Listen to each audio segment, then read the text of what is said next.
Assalamualaikum warahmatullahi wabarakatuh. Apa kabar teman-teman semua?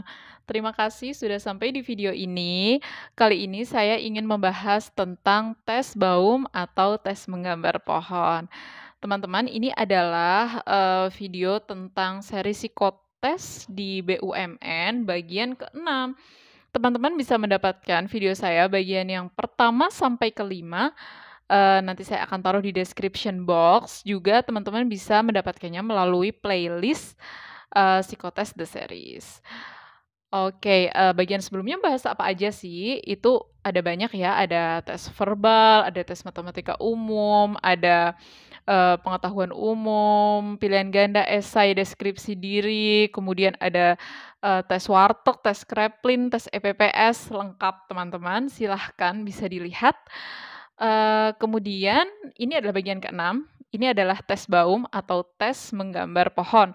Untuk teman-teman yang belum subscribe channel ini, boleh tekan subscribe dan pencet tombol loncengnya, juga silahkan tinggalkan komentar yang positif.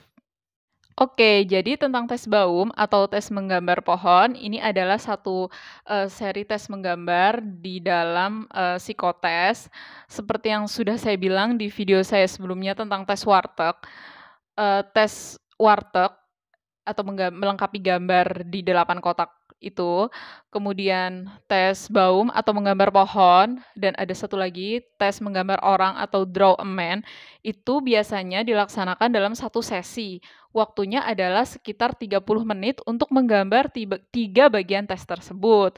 Jadi, nanti pinter-pinternya kita untuk, mengatur waktu, seberapa lama menggambar tes warteg, seberapa lama menggambar tes, ini pohon, dan seberapa lama untuk menggambar orang. Kalau buat saya pribadi, tes warteg itu bisa diselesaikan lebih cepat, kemudian waktu yang lebih banyak itu biasanya untuk menggambar pohon karena banyak detail yang harus digambar, begitu. Kemudian perintahnya itu apa sih? Teknisnya gimana? Nanti kita akan diberikan satu lembar A4. Yang warteg kan juga sama ya, yang menggambar pohon kita juga akan dikasih satu lembar A4 kosong. Perintahnya adalah kita disuruh untuk, menggambar pohon berkambium. Kemudian alatnya adalah pensil HB, kita tidak diperkenankan untuk menghapus ya, menggunakan penghapus, juga tidak menggunakan spidol atau, ballpoint. Kita akan menggunakan pensil HB, yaitu pensil yang tipis. Kemudian biasanya orang yang ngetes kita atau HRD atau psikolognya akan memberikan instruksi juga bahwa kita tidak boleh menggambar, pohon seperti cemara, palem, semak-semak, pohon kelapa, dan pohon pisang. Jadi, kita disuruh menggambar pohon yang berkayu seperti misalnya ya, contohnya pohon mangga, pohon nangka, pohon belimbing, pohon jeruk, dan sebagainya.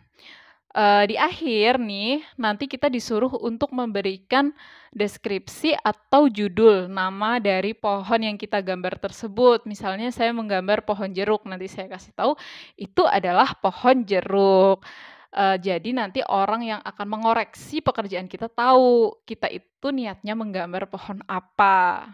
Satu lagi yang tidak kalah penting, dalam mengerjakan tes ini kita diminta untuk menggambar pohon lengkap dengan semua bagiannya dan sedetail mungkin. Jadi ada, buahnya, ada batangnya, ada cabangnya, ada akar yang terlihat, terus ada daunnya yang dalam berbentuk daun gitu ya teman-teman. Sedikit dasar teori, dalam tes menggambar pohon ini, kenapa sih menggambarnya pohon, kenapa bukan hal yang lain gitu ya. Ini adalah tes yang sudah dikembangkan dari zaman dahulu ya teman-teman. Tes ini ditemukan pada tahun 1926 dan dikembangkan kemudian, mulai tahun 1952. Kenapa pohon, kenapa bukan yang lain gitu? Karena menurut penelitian, pohon ini memiliki banyak karakteristik yang sama dengan manusia. Pohon ini tumbuh dan berkembang seperti manusia juga tumbuh dan berkembang, membutuhkan makanan dan minuman seperti juga manusia membutuhkan makanan dan minuman, asupan ya maksudnya.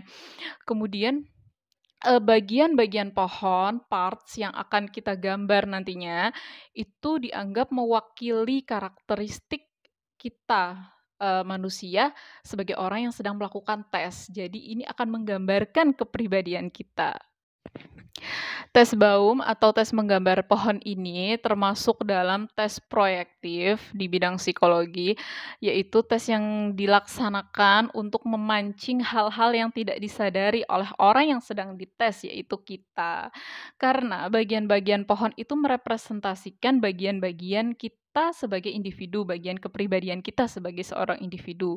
Simbol-simbol dari pohon itu juga mewakili simbol-simbol dari struktur kepribadian kita.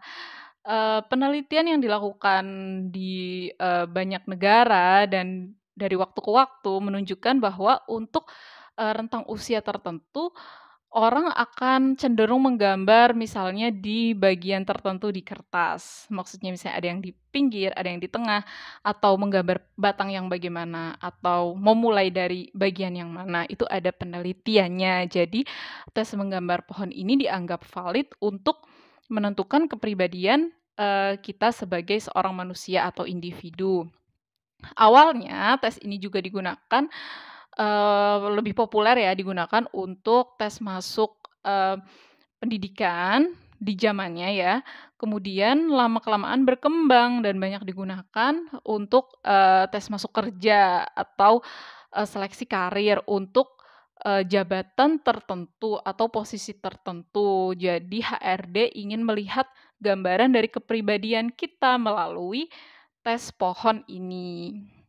Langsung saja teman-teman ke bagian inti masalah dari tes Baum atau menggambar pohon ini. Bagaimana tips dan cara mengerjakannya? Ini adalah bagian yang penting, jangan di-skip ya. Pertama ya adalah manajemen waktu. Nomor satu adalah manajemen waktu, karena seperti yang saya jelaskan di awal, kita cuma akan dikasih waktu 30 menit untuk menyelesaikan 3 jenis tes menggambar itu, yaitu tes warteg, tes menggambar pohon, dan menggambar orang.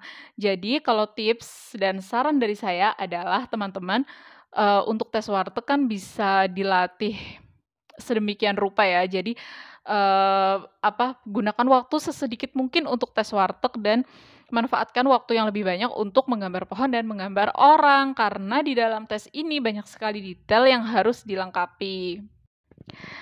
Tips yang kedua, teman-teman mulailah menggambar pohon mulai dari 1/4 tinggi kertas. Kemudian gambarlah batang yang besar, yang makin ke bawah makin lebar. Itu menunjukkan pendirian yang kuat. Yang ketiga, yaitu tinggi pohon. Gambarlah pohon yang cukup tinggi, paling tidak lebih dari setengah dari kertas tempat kita menggambar. Karena tingginya pohon ini menunjukkan hasrat atau keinginan kita untuk mencapai, prestasi dan cita-cita. Ketika, kita menggambar pohonnya tidak terlalu tinggi, artinya kita sudah cukup puas dan sangat puas dengan apa yang didapatkan sekarang. Kemudian ketika kita menggambar si pohon ini lebih tinggi, kita itu orang yang masih ingin mencapai sesuatu. Yang keempat, teman-teman gambarlah seperti tanah di bawahnya pohon, yaitu pohonnya nancep, bukan pohon yang mengambang. Kenapa? Ini ada artinya juga ya teman-teman. Pohon yang menancap di tanah itu artinya adalah kita bisa bertahan dengan pekerjaan yang akan kita tekuni nantinya. Kita termasuk orang yang loyal dan tidak mudah goyah.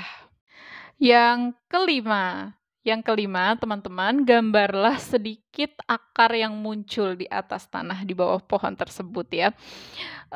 Karena ini juga ada maknanya teman-teman. Akar yang sedikit muncul ini, kita termasuk orang yang menganggap penting keluarga dan orang-orang yang selama ini membantu kita, yang selama ini berperan dalam kesuksesan atau apapun yang kita, dapatkan sekarang. Kita termasuk orang yang tidak lupa terhadap akar atau dari mana kita berasal.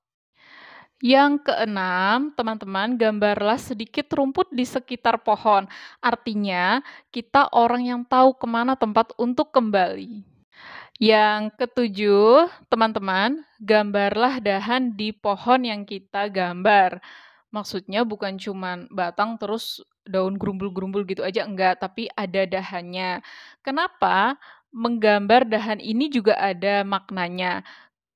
Artinya kita adalah orang yang dominan otak kiri, yaitu memiliki, sifat logis, analisis, dan berpikir rasional. Yang kedelapan, gambarlah daun secara detail satu per satu. Maksudnya tidak hanya, sebatas seperti anak TK yang menggambar gerumbul-gerumbul gitu-gitu aja, tapi gambarlah daun, daun, daun, sedikit-sedikit dan banyak seperti itu. Itu ada maknanya, yaitu kita orang yang berpikir sebelum bertindak, merenung dan berhati-hati sebelum melaksanakan sesuatu. Ketika kita menggambar pohon yang tidak ada daunnya, artinya kita adalah orang yang mudah goyah jika ada masalah, terus terlalu straight to the point, tidak suka buang waktu dan berpikir ke depan. Yang kesembilan, teman-teman, walaupun ini mungkin tidak diwajibkan, tapi bagus untuk memilikinya, yaitu gambarlah buah di pohon yang kita gambar. Kenapa buah? Dengan menggambar buah ini kita termasuk orang yang suka melihat hasil pekerjaan yang kita laksanakan dengan baik atau result oriented. Bukan hanya melaksanakan prosesnya, tapi kita juga, memikirkan bagaimana hasilnya dan kita menginginkan hasil yang baik dari apa yang kita lakukan. Itu makna dari menggambar buah. Dan teman-teman, jika teman-teman masih memiliki waktu, berilah detail-detail kecil pada pohon yang teman-teman gambar, seperti burung atau hewan di sekitar pohon dan ayunan. Karena itu, bagus sekali representasinya, yaitu merepresentasikan teman dan anggota keluarga dekat. Kemudian ayunan juga merepresentasikan bahwa kita adalah orang yang suka bersenang-senang dan memiliki waktu untuk bersenang-senang. Teman-teman, seperti itu dulu, video tentang tes menggambar pohon atau tes Baum, ini adalah bagian yang ke-6. Saya ingatkan lagi teman-teman untuk melihat bagian yang lain video saya. Masih ada satu lagi ya, tes yang terakhir yaitu menggambar orang, saya akan bahas di video selanjutnya. Terima kasih teman-teman sudah menonton video ini sampai habis, jangan lupa, like-nya, subscribe, dan pencet tombol loncengnya. Juga jangan ragu-ragu untuk menuliskan komentar yang positif. Terima kasih. Semoga selalu diberi kesehatan dan kebaikan yang banyak. Wassalamualaikum warahmatullahi wabarakatuh.